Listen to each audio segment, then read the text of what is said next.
Hey everyone, welcome to Logan's Mosh Pit. Glad to have you here. Do me a favor and please subscribe if you haven't already. Grab those reading glasses because it's time for another episode of Rock and Read.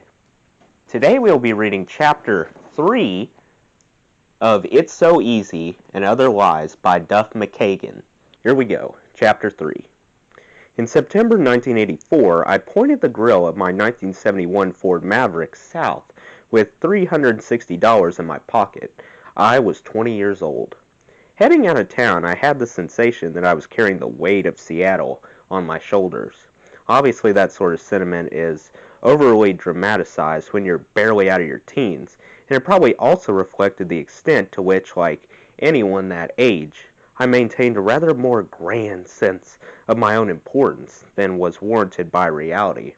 But I had been the boy wonder of the scene, the 8th grader playing in bands with people in their 20s, the kid who could play everything, guitar, bass, drums, none of them particularly well, but all well enough to play in a band. Now, with my sights set on LA and the Space Needle in my rearview mirror, I felt as if everyone was counting on me to be the guy. Some of the pressure was no doubt self-imposed, but people had started talking once I said I was leaving, taking sides about whether I would make it in LA or come slinking back home. My first stop was San Francisco, where I flopped in a punk squat. The intention? To stay overnight. The upshot? I stayed a week. Inevitably, there was a girl. I also knew and liked a lot of people in the Bay Area punk scene. Still, I wasn't interested in joining a band there and playing the same old kind of stuff. When I finally left San Francisco, my $360 kitty had dwindled down to $60. The situation looked dire. From a gas station payphone, I called my brother Matt, who was by this point studying at Cal State Northridge, which was in greater Los Angeles. "Dude, you know I'm coming down there." "Yeah, I heard," he said. "Where are you going to?" "I don't know. Hollywood? Any openings at the Black Angus?" Matt was paying his way through school working as a cook at a steakhouse out in the valley. He played trombone and wanted to become a music teacher. "Maybe," he said. "I have a reference from Lake Union Cafe," I said. That was the name of the restaurant where I'd been working for the past 2 years in Seattle. "I might be able to get you something," Matt said. "How do I get there?" "Take 5 to the 405 and get off at the Roscoe Boulevard exit. Go west on Roscoe until you hit Corbin Avenue. Make a right. The restaurant is at 9145 Corbin." I drove straight there and started a shift as a prep chef that same night, September 14th, 1984. At the end of the shift, I figured I'd go check out my new home, Hollywood. I asked for directions. "Well, it's about 25 miles. "What? Where the was I? I thought this was Los Angeles." "You go down to Ventura and make a left. Follow that all the way to Laurel Canyon. You'll need to take that over the mountain." "Huh? A canyon that went over a mountain? How could that be?" I set off, keeping an eye out for anything resembling mountains. I saw plenty of hills, but no mountains. Eventually I found Laurel Canyon, a road that went up a hill, and then Los Angeles. From the top of that hill I could see that the downtown was no bigger than Seattle, but that the twinkling lights of densely packed low-rise neighborhoods went on forever. The city stretched as far as I could see. I stayed with my brother a few nights during the first couple weeks in town, but his place was just so far from Hollywood, which to an outsider like me seemed like the center of the LA music scene. With the added drive time from all the traffic, my brother's place, in the Black Angus, might as well have been in another city entirely. Besides, I couldn't just show up and take over his apartment. So on many nights I slept in my car in the Hollywood Hills. The cops didn't cruise the nice tree-lined streets perched up above Franklin Avenue. The luster of that year's Summer Olympics had worn off, and the police presence had virtually vacated central Hollywood since the end of the games, leaving the floodgates wide open for criminals and thugs and general unwanted anarchy. Gang activity was in high gear then, too. Crack was sold all over Hollywood. I landed in the middle of all that. With a bass, I was still learning to play. Still, I had confidence in my social skills and in the belief that I had a lot to offer. I felt punk rock was basically in its death throes by 1984. The first 2 waves were done. The original punk bands and then the hardcore bands. Whatever happened next, the people my age who had been through the punk scene and come out the other end looking for a new direction were going to be the ones to do it. The future was resting on our shoulders. I was looking to find other guys out there like me, interested in trying to create the next paradigm. I was sure I was going to play an important and vital role in whatever musical innovation would be next. This was not conceit on my part, it was excitement. With all this going through my head, an ad in a free local music paper called The Recycler caught my eye during that first week in LA. It was a one ad for a band seeking a bass player. The name to call was Slash. With a name like that, I assumed he must be a punk rock guy like me, and if we had similar backgrounds, maybe he was also looking toward the horizon musically. As far as I could tell, there was really no discernible rock scene in Los Angeles in the fall of 1984. Only the palpable hangover of a once thriving punk movement, a thriving but really bad heavy metal scene, and something called cowpunk. This was basically punk rock dudes in plaid shirts trying to play Patsy Cline songs with their fat girlfriends singing. Slash's ad had listed his influences as Alice Cooper, Aerosmith, and Motorhead. This was far preferable to anything else I had encountered that first week, and anyway, I was just trying to meet people. I called Slash on the phone and talked to him. He had the same soft-spoken voice he has now. When he said the name of his band, I heard Rodker. Wow, I thought. That's a really strange name for a band. I arranged to meet him and drummer Steven Adler at a 24-hour deli named Cantor's down on Fairfax. I'll make sure we have the first booth on the left, he said. I told him I had blue hair and would be wearing a long black and red leather coat. Won't be able to miss you, I guess, he said. One thing I had already realized, folks from Seattle just plain looked different in those days. When bands like Black Flag or the Dead Kennedys came through Seattle, they would always comment on how different the crowd looked, but I never thought much about it. Until now. In LA, I decided to use this distinctive look to convince people checking IDs at the doors to bars that I was not from the United States and thus spoke no English. When asked for ID, I would produce my sunglasses in a puzzled look. They must have thought I was Swedish or something. But, no, it worked more often than not. Now, I was about to see the other side of the coin. I headed to Cantor's in my pimp coat as promised. This was a floor-length black leather coat with red trim.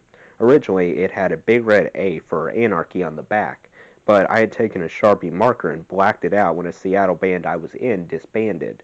The band was called the Farts, and our logo included the anarchist A. I walked in, looked at the first booth on the left, and saw all this hair. Somehow I expected these guys to look like Social Distortion. Instead, even though they appeared about my age, the dudes in Rodker had long hair and rocker chick girlfriends. If the sight of two long-haired rockers from Hollywood was a shock for me, I could hardly imagine having to talk to them. Of course, with my short day glow blue hair and long coat, I must have looked like a Martian. Both parties were a little surprised and curious when we first met face to face. Slash's long hair, it turned out, hid a shy introvert. He was cool, though. He had a bottle of vodka stashed under the table. He and Steven weren't yet 21 either, and this was as close as they could get to a bar. We drank vodka and ate bowls of Cantor's barley bean soup. I still love that soup. Club bouncers weren't the only people confused by my Seattle punk look. Slash's girlfriend got kind of smashed and leaned over and said, "Are you gay?" "No, I'm not gay," I told her, laughing. "You have short hair. I think you're gay. It's okay, you can tell me. Do you have a girlfriend?" "No," I said. "I just moved here." "It's okay. We'll get you one." Steven Adler was really nice and expressed himself with an infectious, almost childlike enthusiasm. He said, "Listen, we're going to be great. Going to get the feet stomping and the hands clapping." He still says that to this day when he climbs behind a drum kit and gets excited. Going to get the feet stomping and the hands clapping. We all went back to Slash's place. He was living with his mom. It was obvious, even on the acoustic guitar he played that first night, that Slash was a special player.